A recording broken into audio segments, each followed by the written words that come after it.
네, 안녕하세요. 친환경 건축 수업을 시작하도록 하겠습니다. 기존에 여러분들이 이제 과제들을 계속해서 내왔는데, 이 수업 시간에는 어떻게 보면 하나의 원리들을 좀 하나씩 배웠다고 생각을 하면, 여러분들이 실제 그런 원리들이 어떤 건축물에 어떻게 적용됐는지를 보기 위해서는 사례조사가 제일 좋습니다. 그래서 사례조사를 일일이 제가 말해주는 것보다는 여러분들이 직접 자기가 마음에 드는 건축물을 찾아서 하나씩 찾아보고 그런 것들에 대해서 제가 얘기해 주고 코멘트를 해 주고 피드백을 주는 게 더 좋다고 생각을 해서 따로 이렇게 준비를 한번 해 보았습니다. 그러면 여러분들이 한 것들을 하나씩 한번 보도록 할게요. 누가 잘했다, 못했다 이런 것보다는 누가 어떤 건물을 했고 어느 정도까지 조사가 됐는지를 살펴보고 또 거기서 여러분들이 아마 이해는 되지 않았지만 그대로 가져온 것들도 좀 많을 수 있어요. 그래서 이런 것들에 대해서 하나씩 짚어가면서 설명을 하도록 하겠습니다. 그러면 자, 얼마나 되어 있는지 한번 확인을 해 보도록 할게요. 자, 그러면 공유 화면을 기록하겠습니다. 공유해서 이 화면에 이제 보일 텐데, 이 화면에 있는, 이제, 우리 2010년 이전에 두 개 건축물에 대해서 한번 볼게요.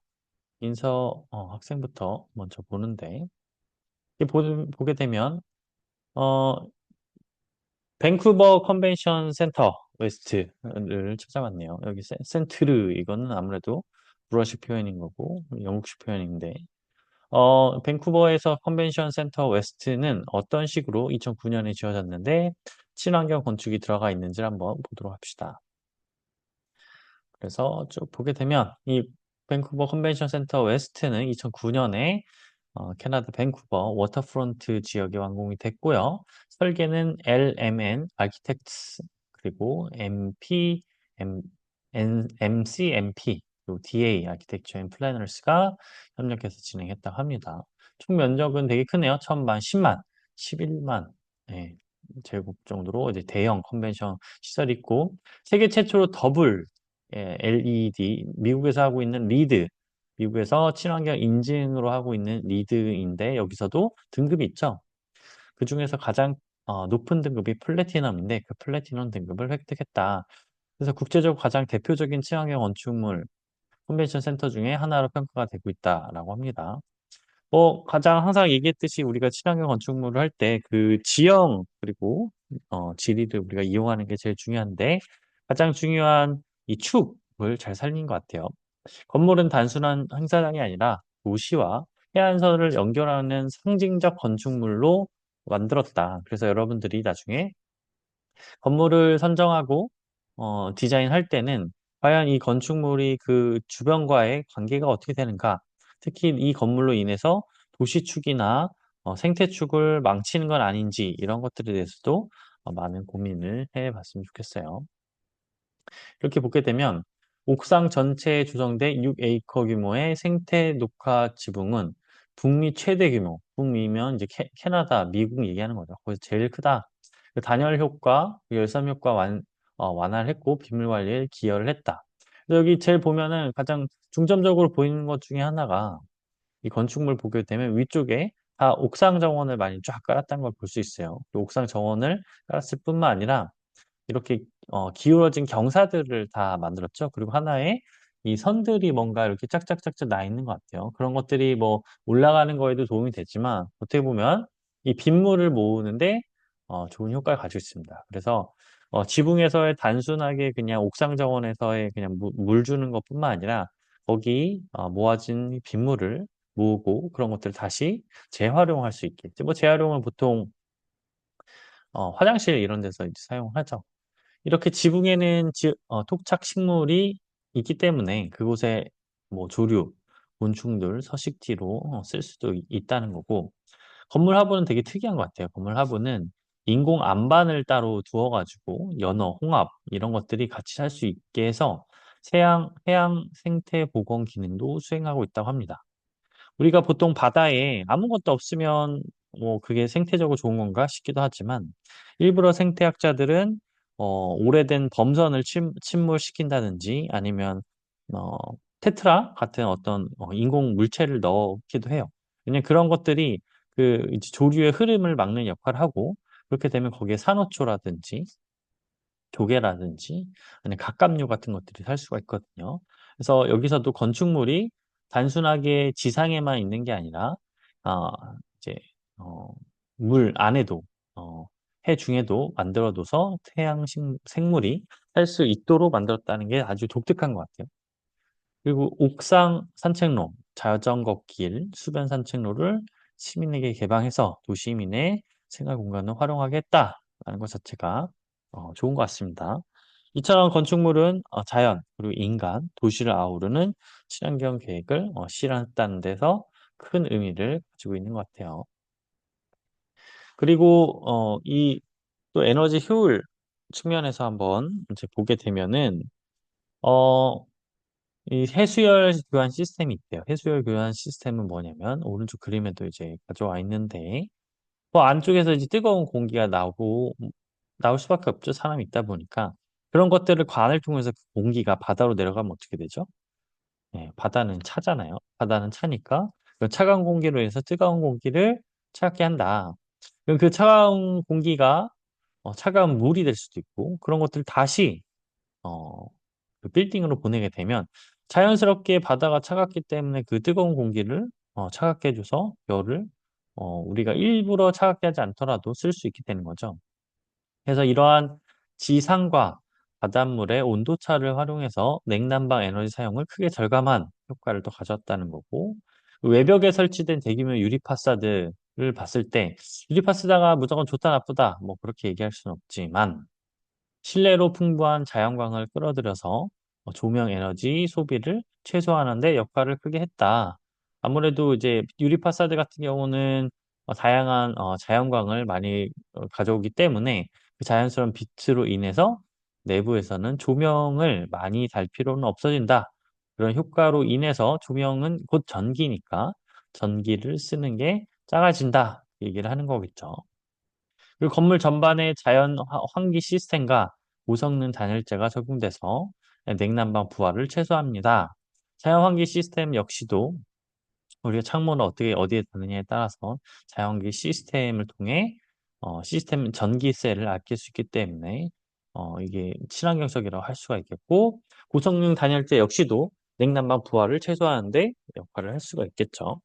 그리고 폐열 회수 장치에서는 실내에서 발생한 열을 다시 활용한다. 폐열은 뭐냐?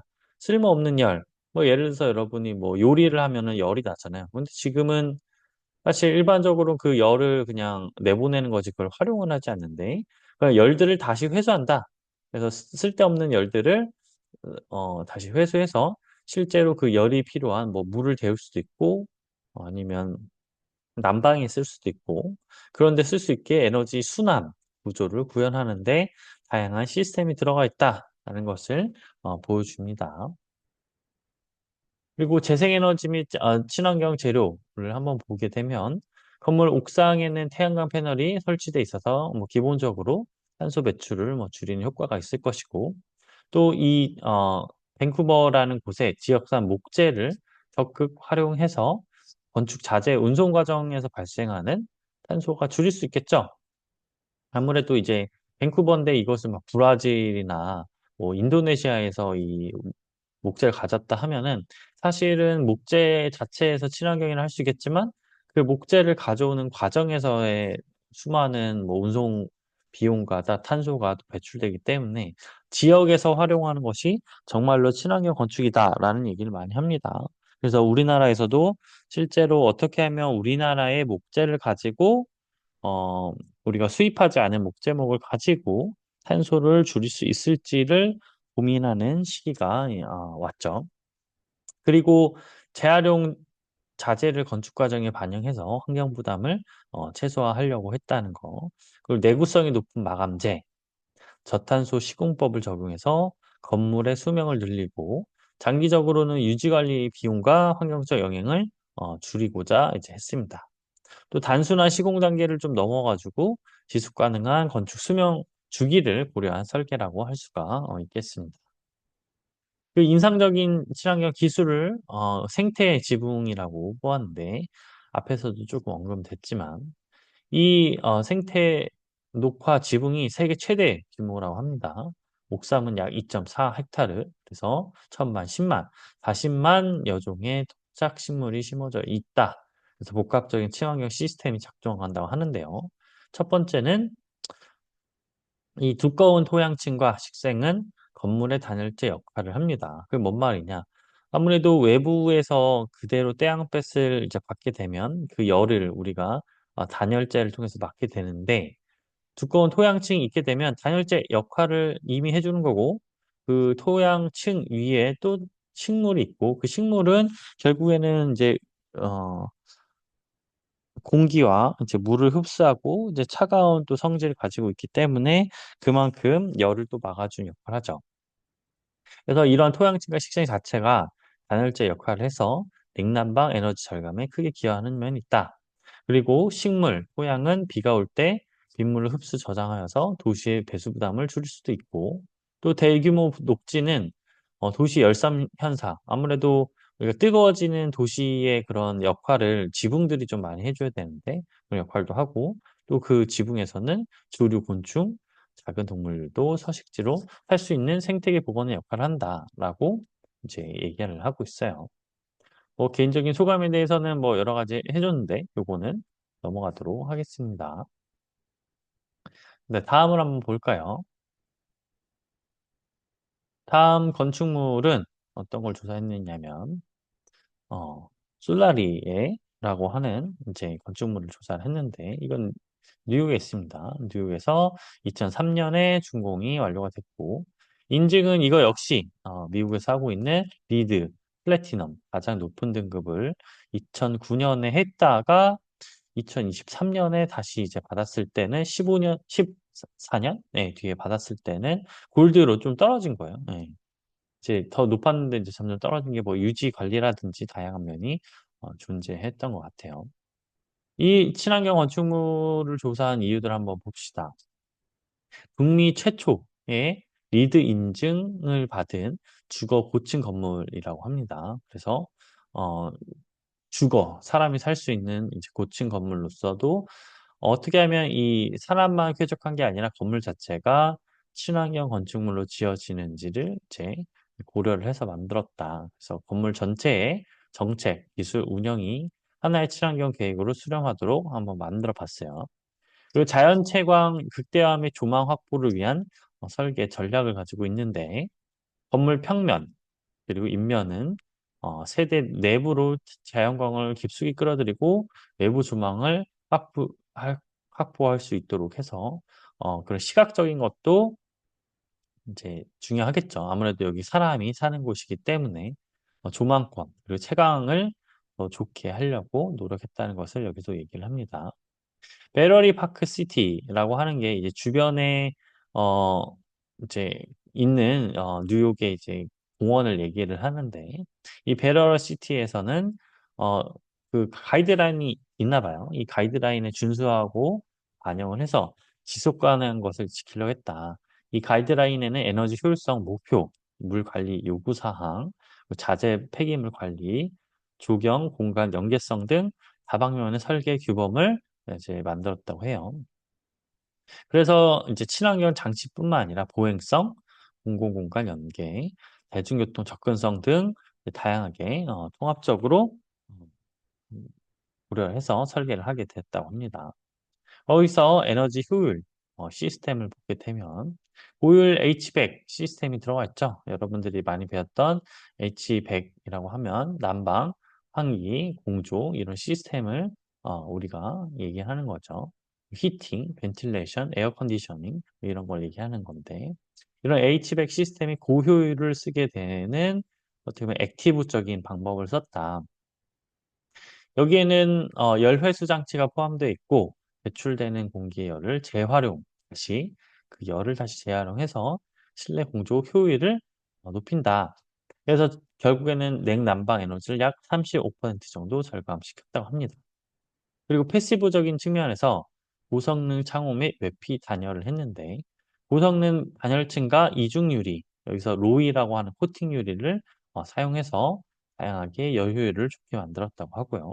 그리고 자동화 및 제어 시스템을 위한 빌딩 매니지먼트 시스템인 BMS, 보통 요즘에는 BEMS라고 많이 쓰죠. 빌딩 에너지 매니지먼트 시스템. 이거 활용해서 실시간 모니터링하고 제어하고 있다고 합니다.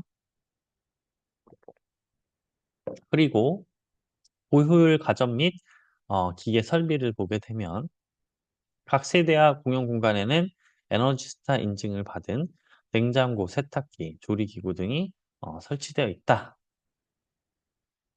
여기는 이제 또 태양광이 이제 맨 위에 있게 되는데 태양광에는 약 66kW 용량의 태양광 패널이 설치가 돼 있고 매년 수톤의 이산화탄소 배출 절감 효과를 얻고 있으며 장기적으로 전기요금 절감 기여를 하고 있다고 해요.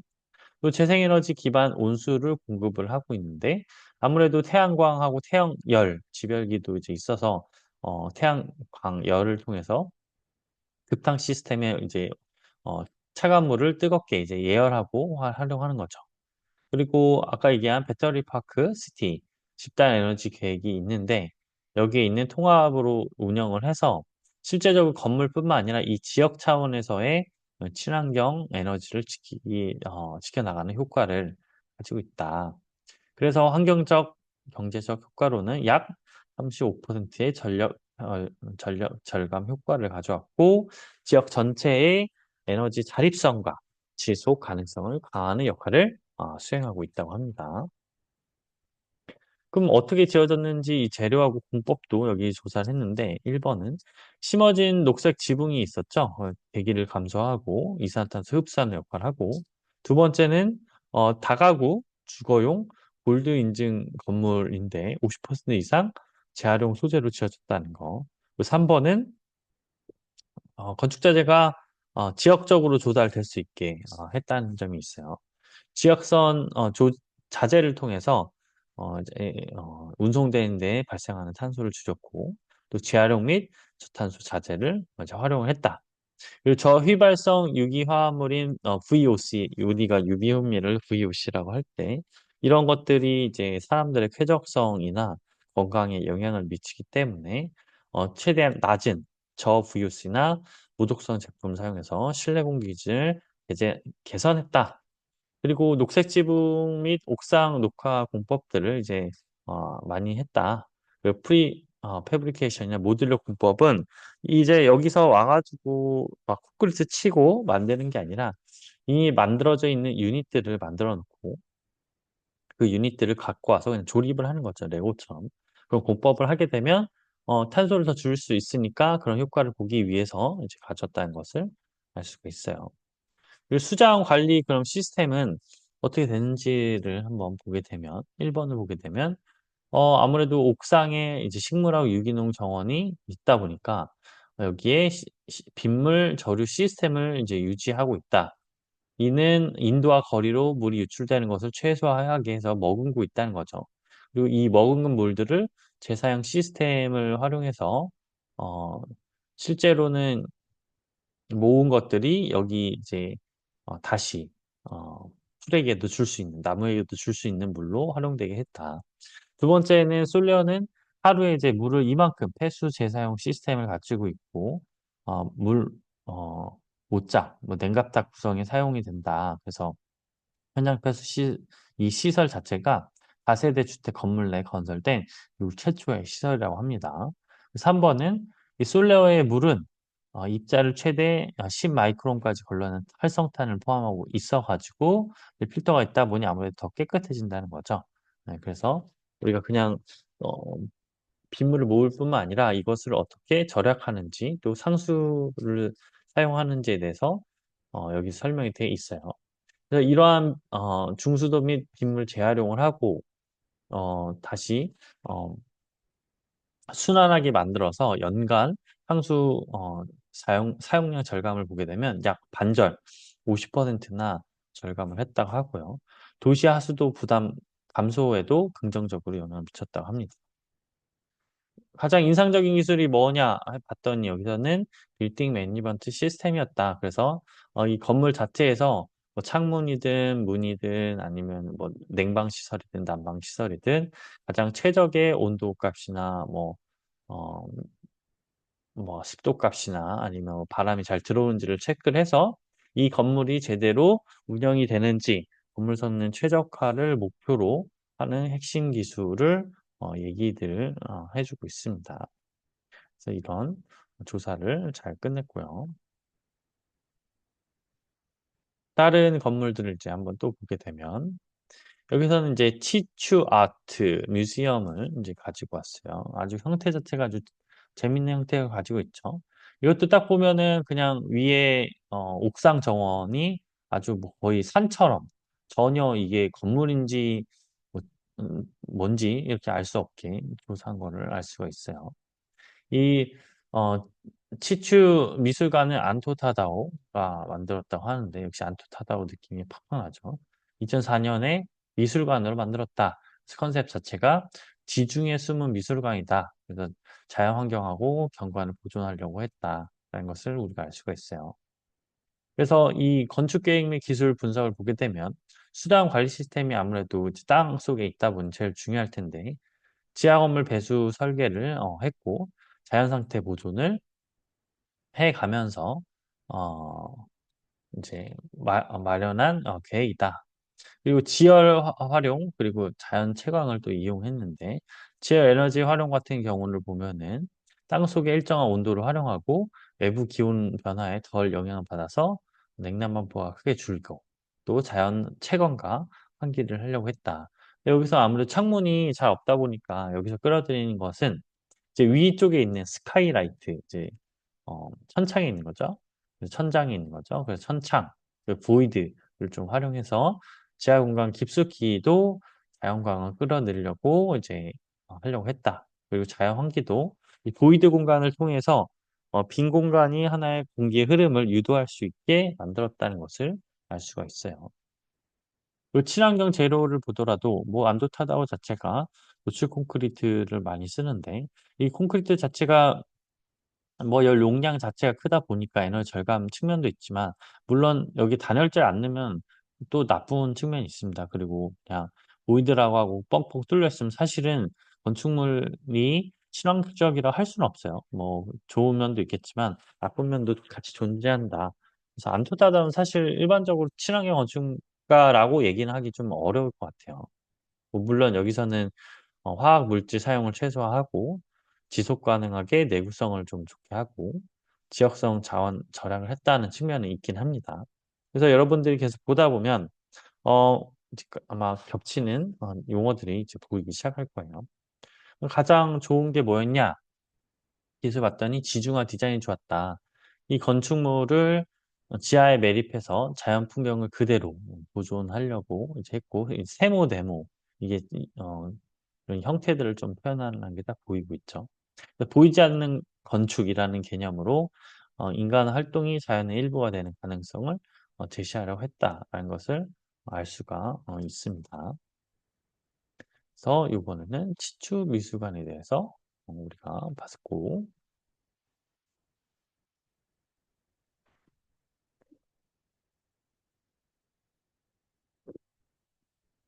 다음은 리치먼드 올림픽 오벌에 대해서 얘기를 하려고 합니다. 이것은 2008 년에 준공이 됐고 설계하는 캐논 디자인에서 했다고 해요.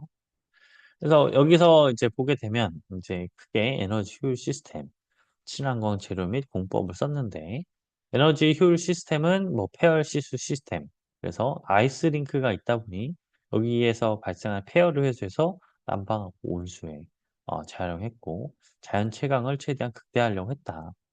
그리고 재료적인 측면에서도 목재를 어 이제 재사용하는데 예전에 이미 손상된 목재를 '어떻게 하면 쓸까?' 고민을 했던 것 같아요. 물론 쉽지는 않습니다. 왜냐하면 이게 안전이랑 연관이 돼 있기 때문에.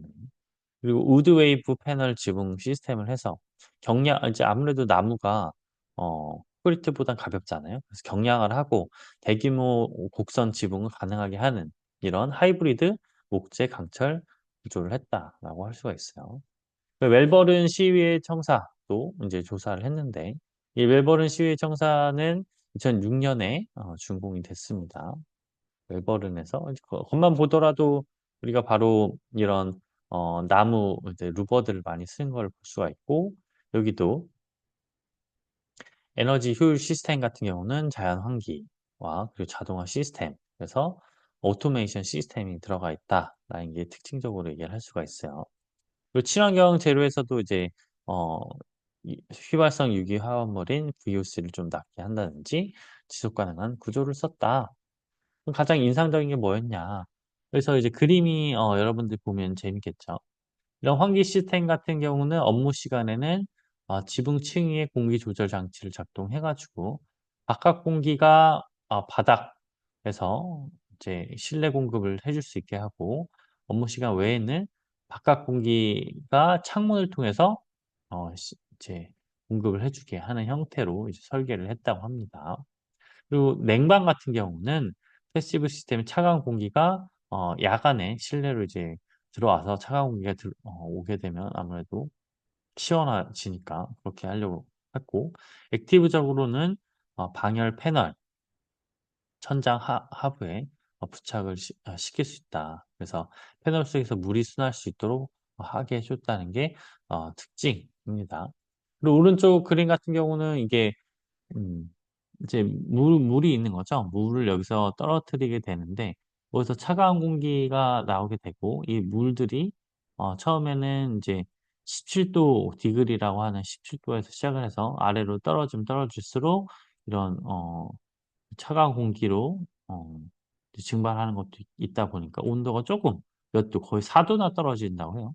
4 도나 떨어지는 걸 이용해서 어 이제 바깥으로 이제 나가기도 하고, 또 이런 차가운 공기를 좀 이용해서 다시 안쪽에서 활용하려고 하는 이런 형태를, 이게 멋있는 시스템을 우리가 쓴 것을 알 수가 있어요. 그리고 이제 자연광도 이제 많이 쓰게 되는데, 실내 기온 향상을 좀 통제하기 위해서 뭐 반사광 또 그늘들을 이제 적극적으로 이제 쓴 것도 보이고, 동측에서는 동쪽에서 이제 해가 뜨는 데죠. 금속판으로 이제 실내 그늘을 제공한 거예요. 무조건 그대로만 비치지 않게 하려고. 그리고 서측에서는 수직 목재 루버로 아침에는 완전히 개방했다가 오후에는 햇빛을 이제 차단하기 위해서 이제 자동인지 이제 수동인지 모르겠지만 이게 왔다 갔다 하면서 빛을 좀 조절하려고 노력했다는 게 보이죠. 남측에서는 직사광선 유입이 X라고 되어 있는데, 하부층의 측면 창문이 상층보다 이제 크다. 어 상층, 그 얘기는 뭐냐면 층별로 이제 조도가 어디는 많이 들어오고 적게 들어오고 이제 조절을 할 수 있다. 뭐 이거를 얘기하는 것 같아요. 그리고 여기에 그냥 이게 얼마나 많이 들어오는지 적게 들어오는지 알 수가 없으니까 여기서 우리가 센서를 좀 통해 가지고 얼마나 들어오는지 체크를 하고 있다라는 것을 보여줍니다. 그래서 이런 두 가지에 대해서 설명을 좀 해 줬고요.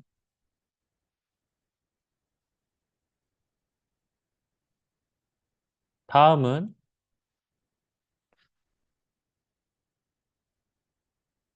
앞에서도 얘기했던 이제 CH2 믹 피어스라는 건축가가 지은 거를 이제 또 한 거라서 앞에서 언급되지 않은 것들만 언급을 하려고 해요. 이 CH2 같은 경우는 이제 6 스타 그린 그린 스타 등급을 받았다고 하는데, 이게 호주에서는 이제 가장 좋은 등급 중에 하나죠. 그래서 이렇게 좋은 게 있는데, 여기서 앞에서 나왔던 거는 좀 비슷한 부분이고, 여기서는 이제 계속 항상 나오는 형태가 이 자체 블랙워터 처리 시스템이 있고, 그리고 외기 도입 환기 시스템을 했다는 거, 그리고 이런 오른쪽에 보이는 이런 시스템을 통해서 온도를 좀 줄이려고 노력했다라는 것을 또 보여주는 거고, 그리고 제드라고 하는 영국에 있는 사례를 가져왔어요. 앞에서 얘기했던 CH2와 비슷하게 환경적으로 되게 이런 환기 굴뚝을 좀 잘 활용한 것을 우리가 알 수가 있어요. 그래서 여기서도 얘기를 하다시피 핵심 전략은 패시브적으로 어떻게 하면은 이 햇빛을 많이 받아들일지 적게 받아들일지를 한다는 거, 재생에너지를 이 지붕에서 이제 많이 썼다는 거, 그리고 재료하고 공법들도 목재 그 인증 목재, 그리고 철강, 콘크리트도 재활용 비율을 높이려고 노력을 했다는 것을 우리가 확인을 할 수가 있어요. 왜냐면은 여기서 수자원적으로 물 부족이 있기 때문에 이런 빗물을 집수하는 게 중요하고 중수 또 재활용 설비가 이제 중요하다. 그래서 가장 특징적인 걸로는 환기, 굴뚝, 그리고 열회수 시스템, 자연환기 기반으로 했다라는 게 여기서 얘기하고 있습니다. 그래서 여기서는 뭐 서울 신청사 얘기를 이제 했지만, 음, 그렇게 해서 잘 준비를 한 것 같습니다.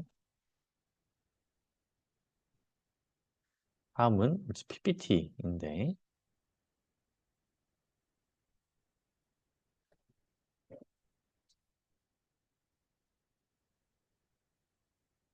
이 PPT에서 준비한 거는 이제 영국의 이제 시청사를 얘기하는 거죠. 이 시청사가 어떤지 한번 보게 되면, 에너지 효율성 측면이랑 자연 채광, 그리고 유리 외벽, 뭐 일반적인 내용을 준비했네요. 이중 유리하고 재생에너지 활용하고 수자원 관리 시스템을 했다. 근데 여기서 이제 가장 인상적인 게 뭐냐? 그럼 듀얼 스킨 파사드가 있다. 그래서 이중유리 외피로 구성된 외벽 시스템이 있고 내부 사이에 공기층을 형성을 해서 단열 효과를 좀 극대화했다. 그리고 자연환기와 외부 열 차단을 동시에 달성을 했다라는 게 중요한 것 같아요. 그래서 에너지 소비의 50%를 절감을 했다라는 게 특징적인 것 같습니다.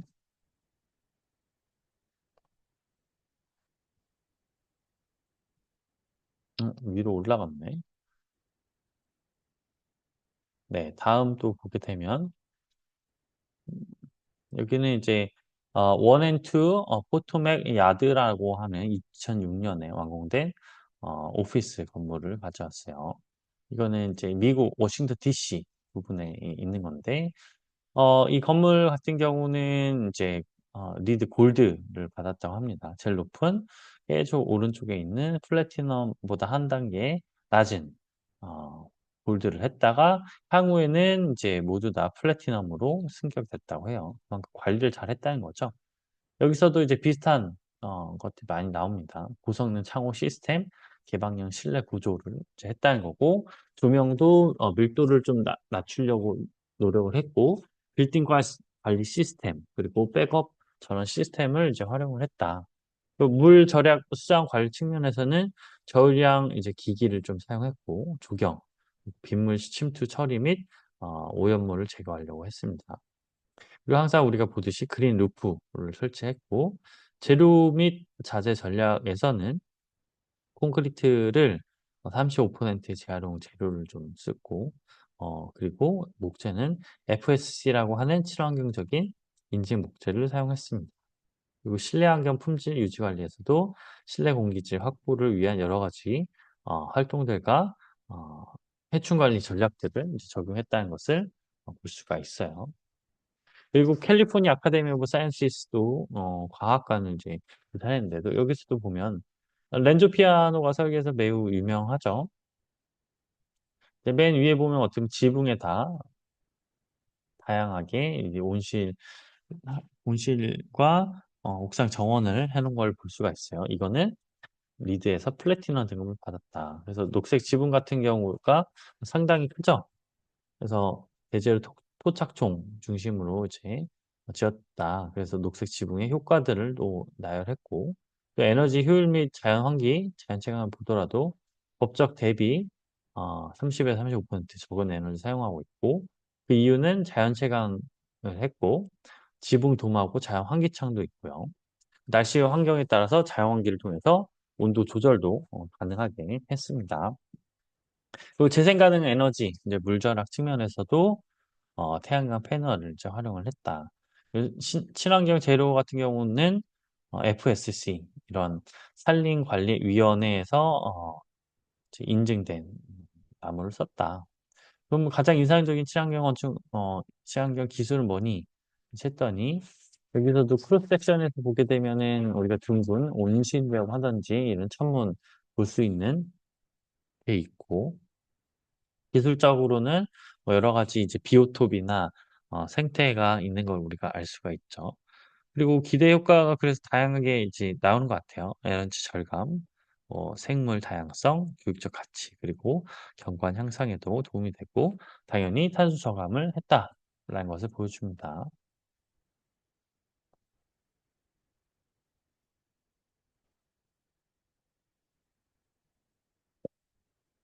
네.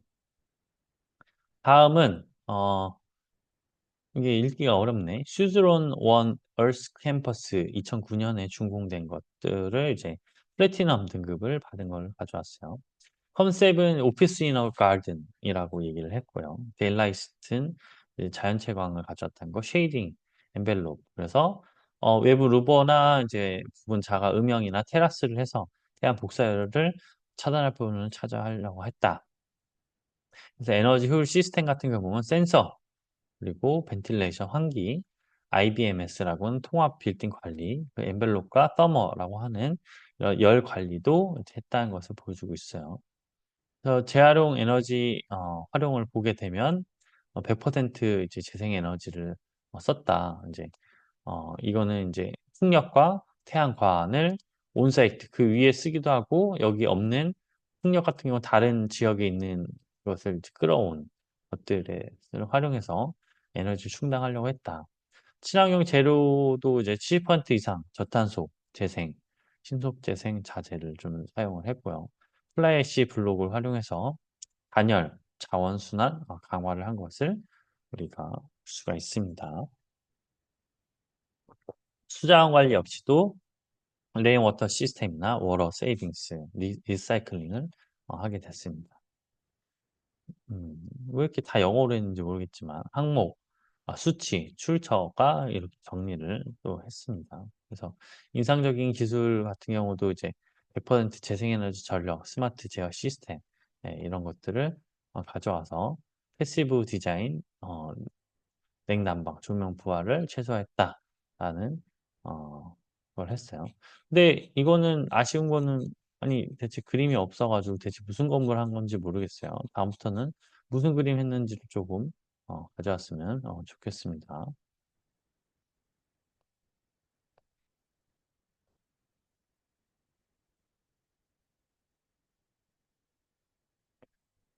다음 건물로는 찰트웰 스쿨, 이제 캘리포니아 에서도 이제 이게 나왔어요. 2006년에 리드 플래티넘 등급이 이게 나와서 어떻게 지어졌는지 한번 보도록 하겠습니다. 여기는 분절된 파빌리온을 배치했다는 게 큰 특징인 것 같아요.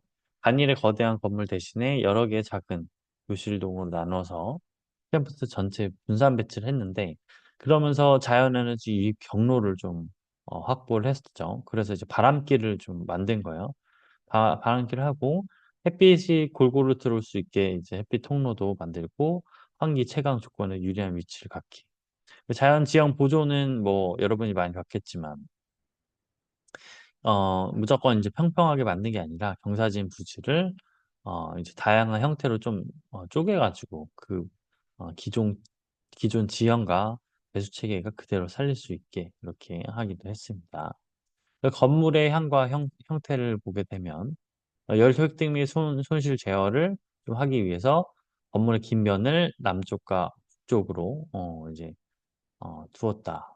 어 보통은 동쪽과 서쪽을 하는데 이건 좀 특이한데요. 긴 면을 원래 동쪽과 서쪽으로 두어야지 남쪽에서 이렇게 태양이 잘 들어오는데 이게 좀 특이한 건데 잘못 적었나 싶기도 하고 여름철 과열의 원인이 되는 이제 동서양, 직사광을 최소화했다. 뭐 물론 동양도 있긴 하겠지만 이제 남양이 더 세니까.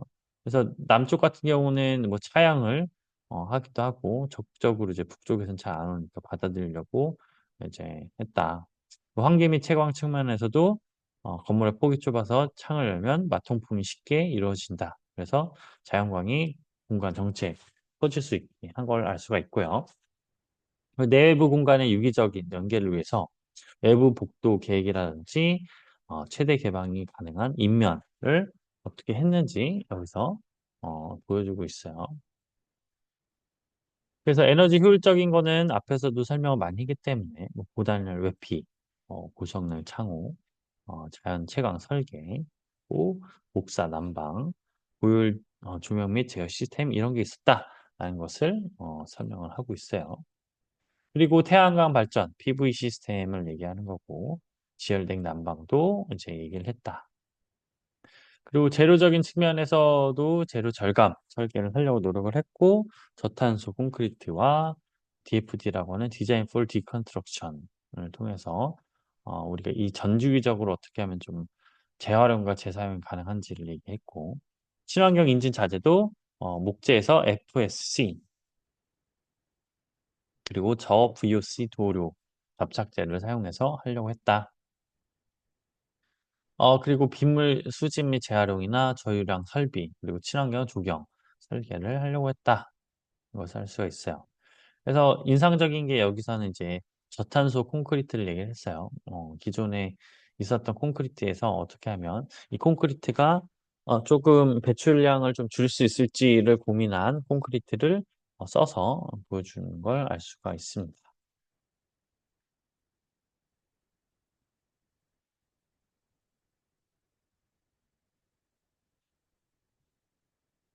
네. 다음 건축물은 우리가 앞서도 또 똑같이 캘리포니아 과학 아카데미를 얘기했기 때문에 뭐 중요한 것만 짚고 넘어가려 할게요. 뭐 아까는 없었던 이런 위에서 봤을 때의 천창이 이렇게 돼 있는 것을 우리가 알 수가 있겠죠. 그리고 고율 뭐 급수라든지 그리고 왼쪽 그림을 보게 되면 이런 동글동글한 예 창들이 있어 가지고 그런 창에서 다양한 햇빛이 들어올 수 있게 이제 해 놨다는 것을 우리가 알 수가 있어요. 그래서 안쪽에서 보게 되면 그런 자연 채광이 전체로 들어오는 게 아니라 하나의 구멍구멍구멍 오게 해서 더 재밌는 형태의 창문을 뚫어 놓은 것 같습니다. 그래서 요거는 앞에서 얘기를 한 거니까 조금 더 넘어가 가지고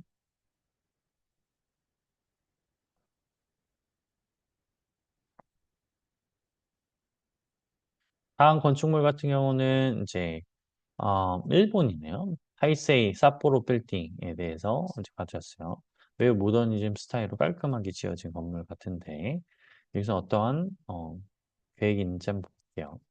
슈퍼 에코 빌딩 프로젝트 1호라고 합니다. 그래서 여러 가지 이 홋카이도라고 하는 북쪽에 있죠. 러시아 쪽에 가까운 아주 추운 건물의 경우는 어떻게 이제 했는지 한번 보도록 하겠습니다. 그중에서도 이제 재밌는 게 태양광 채광 시스템 T 솔 디솔레이유를 이제 했다는 건데 찬란하게 이런 태양광이 오는 데 있어서 태양의 빛을 충분히 오게 하기 위해서는 이제 미러를 통해서 이제 반사해야 되잖아요.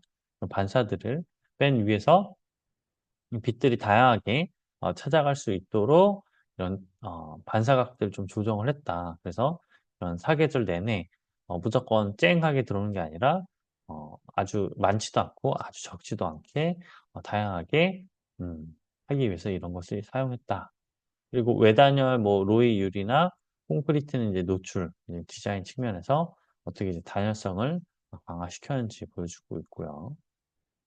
인상적이었던 기술로는 타스모를 뽑았어요. 타스모는 강성이 높은 벽기둥과 이를 연결하는 경계부 그리고 벽기둥 각부에 오일 댐퍼로 구성된 재진 시스템인데 이것을 이제 함으로써 건물에 이제 지탱을 좀 하게 하고 뭐 그냥 지중은 이제 가능해 줄 수 있다. 하지만 이거는 어떻게 보면 친환경 건축은 아니죠. 이거는 지진을 안전하게 하기 위한 안전 기술을 얘기합니다. 이거는.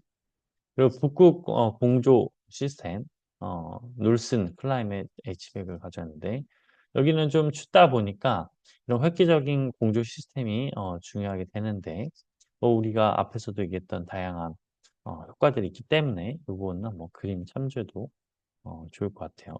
근데 비판적인 시각도 있대요. 준공이 이제 2006년 그리고 2010년 이전인데 그때는 뭐 잘 됐지만 이제 더 업그레이드가 될 필요가 있다. 그리고 이제 정확한 언급이 없었다는 거. 아무래도 일본어로 돼 있다 보니까 이게 영어로 뭐 자료가 잘 없는 것 같아요. 뭐 시장 관리에 관한 정보도 좀 없었다. 그리고 얼마나 그래서 줄었는지 데이터가 얼마 됐는지에 대해서는 못 찾은 게 좀 아쉬웠다라는 것을 잘 얘기해 준 것 같습니다.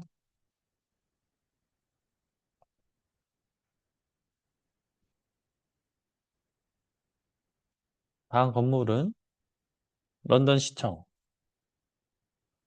앞에서도 런던 시청은 이제 또 나왔었죠. 그래서 또 노먼 포스트가 포스터가 만들었는데 여기는 뭐 앞에서 나왔기 때문에 좀 넘어가고 재밌는 거는 이 안쪽에 있는 이런 계단 형식의 경사로를 우리가 보게 되면 얼마나 이 채광을 다양한 형태와 각도와 길이를 뽑아내기 위해서 이런 것을 재밌게 설치했는지 요거를 통해서 우리가 볼 수가 있고 여기서 인상적인 거는 이제 빗물 수집 과정이었다라고 이제 얘기를 해 주고 있습니다.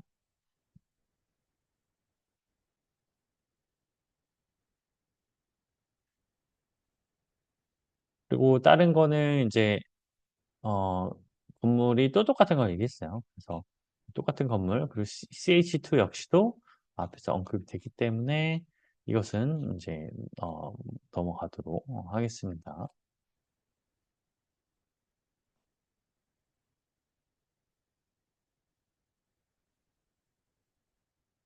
여기는 이제 좀 다른 게 나왔네요. 독일 프랑크푸르트의 코메르츠방크 타워에 대해서 제 얘기를 했는데 좀 오래됐죠. 1997 년에 노만 포스터가 만든 건데 숨쉬는 유기체로서 삼각형 평면을 좀 했고 중앙에 아트리움을 좀 틀었다는 거, 나선형 스카이 가든이 있다는 거를 이제 내세웠어요. 그래서 불뚝 효과를 통해서 우리가 자연스럽게 뜨거운 공기가 빨리빨리 밖으로 이제 배출되게 도와주는 원리를 좀 썼다는 거, 그리고 이중 외피, 그리고 사용자 제어를 했다. 그리고 스카이 가든을 활용해서 하늘 위의 정원을 만들었다는 점, 그리고 지속 가능한 자원을 해서 수자원 관리나 친환경 재료나 재생에너지를 했다. 그리고 이런 자연기 시스템을 다양하게 했다라는 것이 있는데 좀 아쉬운 거는 이런 거에서 좀 구체적으로 얼마나 어떻게 어떤 형식으로 원리로 됐는지를 설명해 주면 좋을 것 같습니다. 그래서 이번 시간에는 우선 2010년 이전의 게 건축물에 대해서 주사한 것들에 대해서 제가 피드백을 주고 했고요. 다음 시간에도 비슷한 이제 과제를 가지고 얘기하도록 하겠습니다.